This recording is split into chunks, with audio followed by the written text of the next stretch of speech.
Hey, my handsome ladies and gentlemen, this is Shmeaty, and you probably thought you were safe from this Shadow Empoleon Gligar core that I always run in Great League, but nope, we're going to be running it again today in Ultra League, featuring the Rank 1 Shadow SNEASLER I was able to clutch up in the last Rocket rotation. Finally got the chance to TM away Frustration, and it's not very good, but the amount of damage it can output is truly disgusting. I spent about 2 million Stardust today just trying to build a couple things for Ultra League, and full disclosure, the reason why I don't have that many Ultra League videos out is because it's a pretty expensive league to get into. But if you do enjoy the dedication, please feel free to leave this video a like and subscribe. But without keeping you too much longer, let's get into these matches. Kicking things off with game number 1, as Empoleon is going to lead into a Licky. Now, Licky, not the most common Pokemon in the Ultra League, but who knows, maybe it's the top meta. I queue into the Ultra League every 2 years. Anyway, we are going to build up well past the initial Hydro Cannon and fire this Hydro Cannon off. One thing you'll notice about Licky though, unlike its predecessor Lickitung, it's on Fraud Watch after one Hydro Cannon from our Empoleon. It's already nearly in the red health just off Steel Wings and one Hydro Cannon. We are going to build up well past the second Hydro Cannon, bank all that energy for later, and just bring in our Gliscor. Gliscor is going to be able to absorb all the damage from this Licky and commit to the full farm down.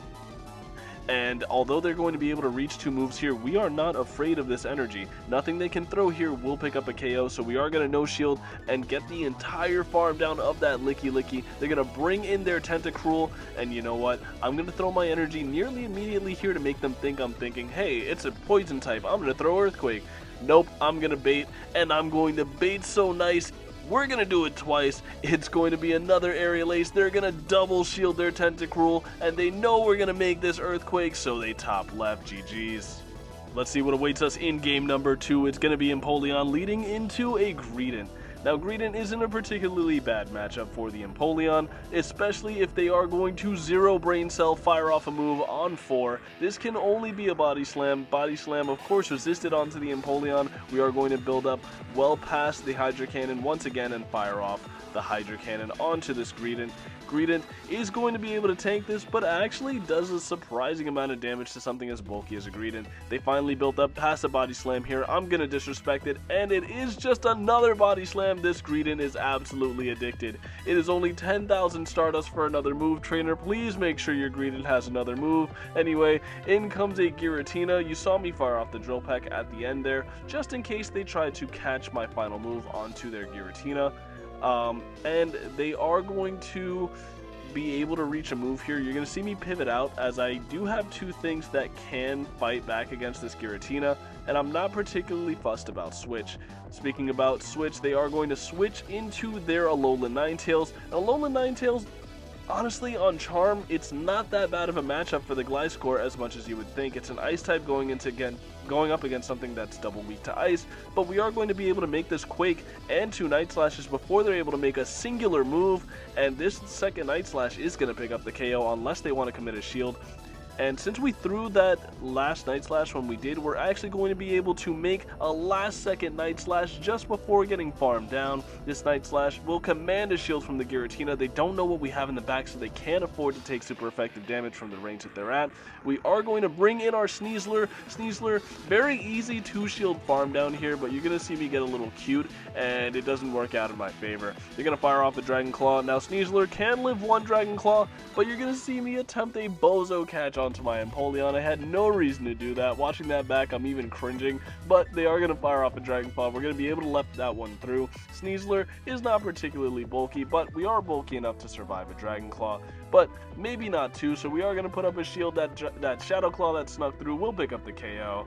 GG's to that trainer. Alright, and into the next game, it's going to be Shadow Empoleon into a Venusaur. This is not a particularly good lead. You see me play this out in a very intentional manner, and that is throwing the Drill Peck immediately, and the Drill Peck will grab a shield from the Venusaur, of course. Venusaur does not want to no-shield the Drill Peck, as we could probably get a farm down before they're able to make 2 moves. So they are going to opt to fire off the Frenzy Plant, and on the CMP tie, you're going to see me actually go for a Hydro Cannon just in case they tried to catch, but they stood in. They have no idea this is going to be a Hydro Cannon, and they're going to fire off a move.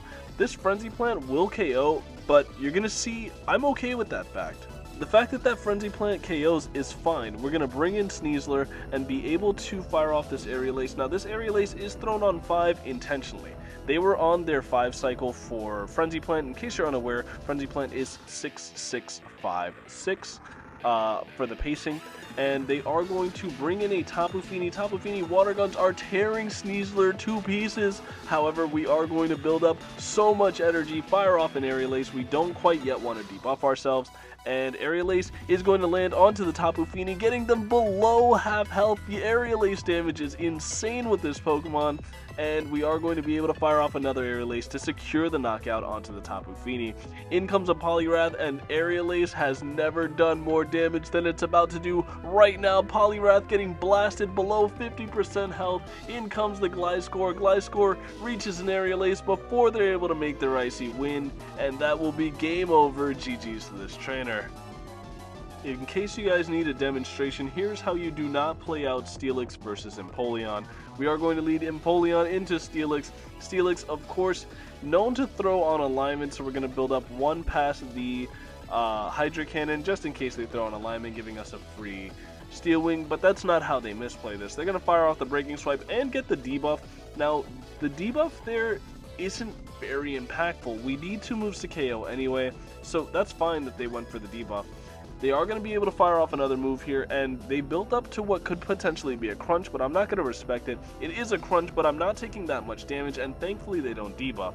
Now, we are at the back-to-back Hydra Cannons here, and Steelix, if it does want to preserve its energy, will have to double shield Hydra Cannons here. Hydra Cannon onto the Steelix is going to get both shields from the Steelix, and they're looking for the farm down, but Empoleon, with the sneaky 5 cycle, is able to reach another Hydra Cannon, KOing the Steelix. Steelix goes down, in comes a Tentacruel. We get farm down, but we are going to be able to bring on our Gliscor with 2 shields to 0, and this game is looking stupendously good for us. They're going to fire off a move here. I'm going to no-shield it. It's going to be a Scold. It wasn't enough for a Blizzard, so I'm confidently going to be able to no-shield there.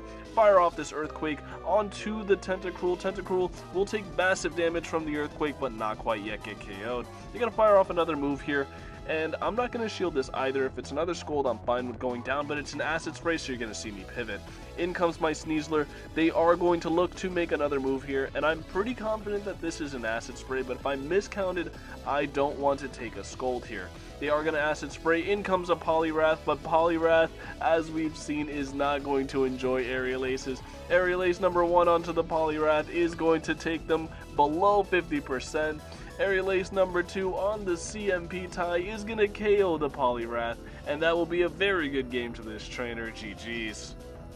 Probably the worst lead I could ever imagine. Once again, Empoleon into Annihilate. We recall this all too well from the Great League. I'm going to save switch into my SNEASLER, and they're going to bring in a Feraligatr. However, Feraligatr does not like this matchup.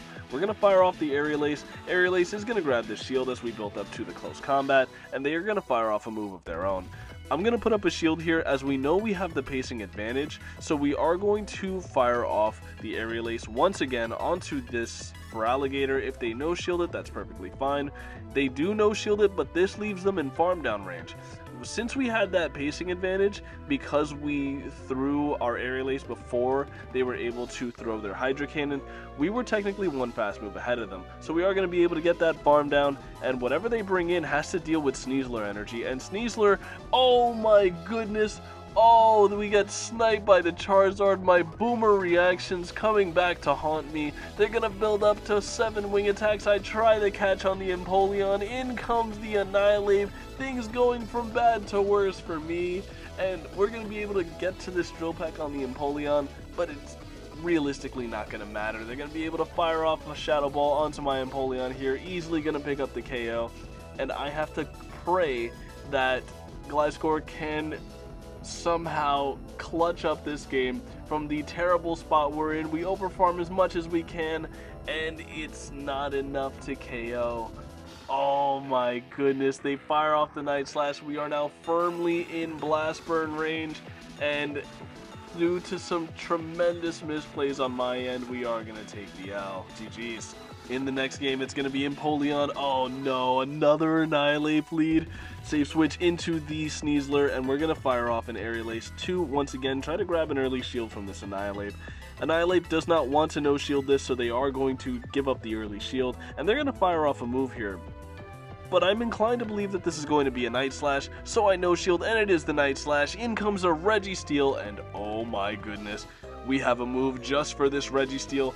I am not baiting. I have this SNEASLER so that I can put out big damage, 80% damage onto one of the biggest, bulkiest Pokemon in the league, and we're going to be able to reach an Aerial Ace to KO the Registeel. They use no shields on it, and they just get KO'd. In comes the Feraligatr, and Feraligatr energy is pretty scary unless you have an Empoleon. Empoleon is going to be able to wall the typical moveset of Hydro Cannon plus Ice Beam. If they're running Crunch, it does a little bit more damage, but Empoleon can take that too. Feraligatr seemingly unaware that Empoleon has a larger attack stat than it, and they are going to play into a losing CMP tie, fire off a Hydro Cannon. I am going to commit a shield here, and they're going to bring in their Annihilate. I'm going to counter switch into my Gliscor, and Gliscor can easily clutch up this game. They are going to fire off a move here, but no matter what it is, my AirPods are getting low, but no matter what it is, we're going to be able to live this move. They realize that, and GG's to this trainer. Finally, it's the opponent's turn to be on the back foot in this final lead, final game of the video. Empoleon into a Tentacruel is a very nice lead for Empoleon. However, Tentacruel is able to play this out way closer than it should. Scold is going to do some solid damage onto us, but crucially not get the debuff. We're going to be able to reach a Drill Peck here. Drill Peck onto the Tentacruel. We'll start applying some big damage onto the Tenta. We are going to build up to the CMP tie with their next Scold and fire off another Drill Peck. Unrelenting is the Empoleon, and if they get a debuff here, it really doesn't matter. We're going to be a lot lower than we're comfortable with, because Tentacruel should not be able to play this close, but it's perfectly fine. We're going to be able to farm down the Tentacruel, leave with the move, watch for what comes in. Just in case it was a Hydro Cannon resist, it's going to be a Mandibuzz. Mandibuzz comes in, tanks a Hydro to the face. We're going to pivot into our Gliscor, leaving the Empoleon alive on 1 HP. They're going to fire off a move here. I am going to put up a shield. I feel like they have very little incentive to bait me there at the very start. They want to get some damage off on me, and I'm very likely to no-shield, but I am going to shield up that first Dark Pulse, fire off Aerial Ace after Aerial Ace here. We have another one loaded here, but this damage is not very threatening. They're going to no-shield after no-shield, and Aerial Aces are pretty nice to have against something like this Mandibuzz. Another reason why you saw me switch from Night Slash early on to Aerial Ace later on. Aerial Ace finally going to be able to pick up a KO onto this Mandibuzz in this range, so they are going to no-shield it, bring in Annihilate, and Annihilate has its work cut out for it, as we have a failed catch on our Empoleon, but an Aerial Ace loaded as well. And at this point, I truly don't even know what the opponent is maybe hoping I have in the back, because there's no way they can possibly win this, surely. They're going to fire off a move onto the Gliscor. We're going to no-shield it. It's a Night Slash. We're going to be able to reach a last-second Aerial Ace onto this Annihilate, and if this doesn't KO, they're going to put up their shield. We're going to bring in our SNEASLER, and there's just nothing they can do here. They are going to be able to reach a potential Shadow Ball here. You're going to see me put up the shield. We're going to build up to the Aerial Ace. We're one off, and it's going to be a CMP tie. Aerial Ace is going to be more than enough to KO the Annihilate. GG's to this trainer. If you made it to this point in the video, thanks so much for watching. Something like Shadow SNEASLER is a Pokemon I really love running in GBL. Namely because even something like Aerial Ace, which has a reputation of being aerial ass, like really bad charge move, it can still put in a lot of work, but those close combat nukes are absolutely disgusting. Two-shotting a Tapu Fini with a little bit of farm with an Aerial Ace, nearly one-shotting a Registeel with close combat. The damage output is insane. All that being said, thanks again so much for watching. This has been Shmeaty. Hope to see you guys again next time, and have a good rest of your day. Bye.